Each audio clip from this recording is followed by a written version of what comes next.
سارے مہینوں سے نرالا شان رمضان ہے، مومنوں کے دل کا اجالا شان رمضان، شان رمضان۔ جی خوش آمدید ناظرین، ایک مرتبہ پھر آپ کا خیر مقدم ہے۔ بزم علماء میں ملک پاکستان کے مقتدر مستند علماء کرام ہمارے ساتھ موجود ہیں، جن میں مفتی محمد سہیل رضا امجدی صاحب، مفتی سید زیغم علی گردیزی شاہ صاحب اور پروفیسر ڈاکٹر محمد احمد قادری صاحب تشریف فرما ہے۔ مفتی صاحب قبلہ کچھ سوالات کالرز کی جمع ہوئے ہیں۔ اچھا، ایک میں نے جو وگ کا جواب دیا ہے نا، جی جی اس میں تھوڑی تفصیل یہ بھی ہے جی کہ اگر دوسروں کے بالوں کی بنائی ہوئی وگ ہے تو وہ مطلقاً ناجائز ہے۔ اچھا جی جی، اپنے ہی وجود کے کسی حصے کے بال لیے، کسی حصے کے زیادہ ہوتے ہیں، لے کر ٹرانسپلانٹ کی جاتے ہیں تو وہ اس کی اجازت علماء نے دی ہے۔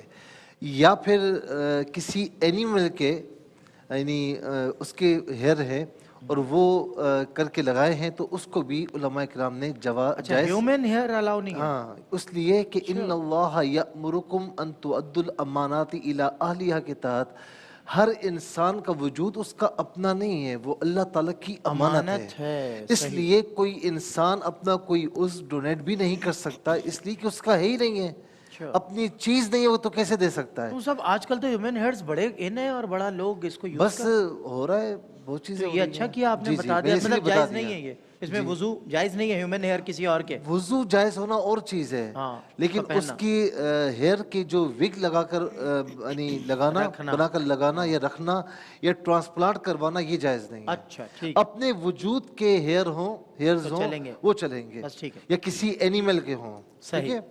اچھا، اب دوسرا سوال یہ ہے کہ عمرے پر میری بہن جا رہی ہیں اور انہوں نے کہا محرم نہیں ہے، تو محرم نہیں ہے، محرم تو محرم کہتے ہیں کہ جو جس کے ساتھ خونی رشتہ ہو یا پھر شوہر ہو، تو کیا جا سکتی ہیں؟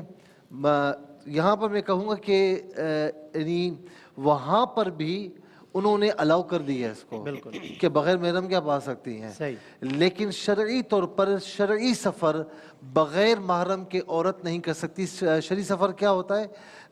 یوں سمجھ لیں کہ 92 کلومیٹر، 57.5 میل، 92 کلومیٹر، یہ بغیر محرم کے عورت نہیں کر سکتی۔ یہاں تک کہ اگر حج عورت پر فرض ہے اور اس کا محرم نہیں ہے تو اس کی فرضیت اس وقت تک نہیں ہوگی جب تک محرم نہیں ہوگا۔ صحیح، ہاں، تو جب حج کے بارے میں یہ بات ہے تو پھر عمرہ بھی اور عام جو شرعی سفر بھی ہے وہ بھی بغیر محرم کے نہیں کر سکتے بیٹا۔ صحیح جی۔ اچھا، ایک سوال یہ ہوا تھا، نفل نماز چاشت ہے، اشراق ہے اور وہ ادا کرتے ہیں اور قضا ان کے ذمہ باقی ہیں، تو کیا اس کے بدلے میں اس کو ادا کیا جائے یا نفل نمازوں کا اہتمام کیا جائے؟ تو نفل نماز قضا کے ہوتے ہوئے آپ صلی اللہ تعالیٰ علیہ وآلہ وسلم کی حدیث مبارکہ بھی ہیں کہ اس کا ثواب معلق فرما دیا جاتا ہے، اس کی قبولیت کو معلق کر دیا جاتا ہے۔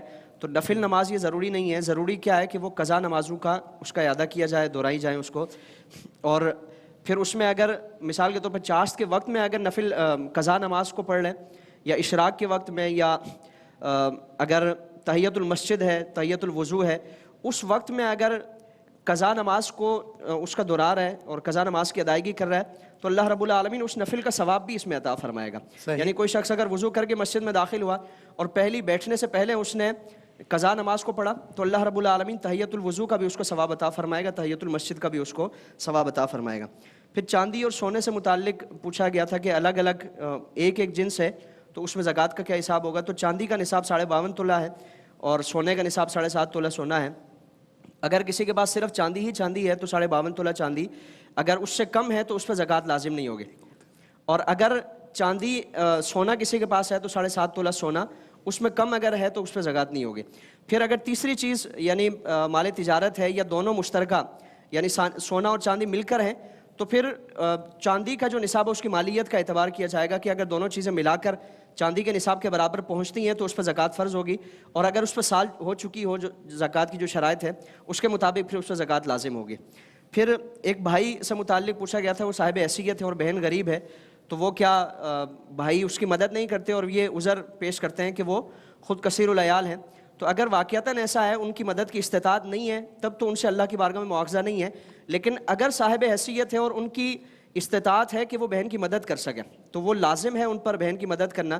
اور پھر اگر صدقات واجبہ ان پر لازم ہوتے ہیں جس طرح زکوٰۃ ہے, صدقہ فطر ہے, تو اس کا سب سے پہلا جو حقدار ہے وہ ان کی بہن ہے, ان کے جو اس طرح کے قریبی رشتہ دار ہیں. تو باہر جا کر وہ زکوٰۃ و صدقات ادا کرنے کے بجائے اپنی بہن کو ہی وہ اس نیت کے ساتھ یہ اہتمام کر سکتے ہیں, ان کی مدد کر سکتے ہیں. بولنا ضروری نہیں ہے, دل میں نیت کر کے اپنی بہن کی مدد کر دیں.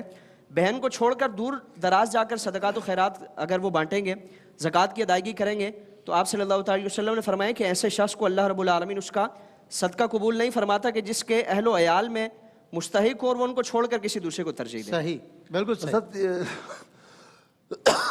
وہ خاتون نے فرمایا تھا کہ بلی میں نے پالی ہوئی ہے, لوگ کہتے ہیں منحوس ہے, یہ ہے, تو ذرا اس پر کچھ. اور 14 سال کی ہو گئی ہے, 14 سال سے بچپن سے پالی ہوئی ہے. وہ کہہ رہے بچے چھوڑ گئے, بلی نے نہیں چھوڑا. مصطفیٰ آپ کا تو چہرے انور خود مسکراہٹ کے ساتھ یہ بتلا رہا ہے کہ بلی تو تاریخ سے ثابت ہے کہ ابو ہریرہ رضی اللہ تعالیٰ عنہ کے پاس موجود تھی. رسول اللہ مسکرا کے دیکھا کرتے. ختمی مرتبہ تاجدار مدینہ صلی اللہ علیہ وسلم اگر حلال و حرام کا معیار تو وہ ہیں جو فرما دیتے ہیں, تو اگر وہ فرمانا ہوتا تو اس وقت فرما دیتے کہ یہ حرام ہے, یہ ابو ہریرہ لقب ملا ہے نا. تو یہ اس طریقے سے از خود اپنی طرف سے کسی چیز کو اپنے ذہن میں لے آنا یہ مناسب نہیں ہے. تاریخ کی طرف جائیں, اگر نہیں سمجھ میں آتا تو بزرگان دین سے اور علماء کرام سے پوچھ لیں, وہ بہتر ہے. اور یہ اچھا کیا کہ ہماری بہن نے پوچھ لیا. اور منحوس قرار دینا خامخواہ نہیں, منحوس کیسے قرار دے سکتے کسی کو؟ ایک تو یہ ہے کہ ابو ہریرہ کی بلی کے ساتھ ساتھ بعض روایات میں کہ مدینہ شریف کے اندر تو بلیاں عام تھیں اس زمانے کے اندر اور پیار کیا کرتے تھے. اور ختم مرتبہ تاجدار مدینہ صلی اللہ علیہ وسلم نے کسی کو بھی برا نہیں کہا, روکا نہیں, اور اس عمل کو صحابہ نے بہتر سمجھا. لیکن ایک حد تک اچھا طبی اعتبار سے یہ ہے کہ ذرا سا مغربی دنیا کے اندر بھی لوگ دیکھتے ہیں, پالتے ہیں, احتیاط کرنی چاہیے. اس کے بال حلق میں جاتے ہیں یا ناک میں یا اس میں, تو بستر پر ہوتے ہیں, تو یہ اس طرح سے بھی نہ پالے کہ پورے کھانے کا حصہ بن جائے بلی, تو اس سے احتیاط کیجیے. اچھا مفتی صاحب, ایک آپس کی بات ہے, آپ نے جو جملہ کہا نا بڑا درد سے بھرا ہوا جملہ ہے. میں چاہتا ہوں ضرور چاہے 2 جملوں کی صحیح نصیحت فرمائیں. ایک ادھیڑ عمر خاتون کہہ رہی ہیں کہ میرے بچے چھوڑ گئے مگر مجھے بلی چھوڑ کر نہیں گئی. میں نے ایک شخص کو دیکھا کسی ملک میں, اس نے طوطا پالا ہوا تھا.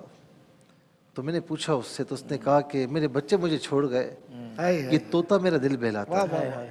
تو بس اتنا سمجھ لیں کہ ماں باپ جو ہے آپ کو بڑا کرتے ہیں, آپ کی پرورش کرتے ہیں, اور جس وقت کوئی آپ کی بات نہیں سمجھ رہا ہوتا ماں باپ آپ کی بات سمجھتے ہیں.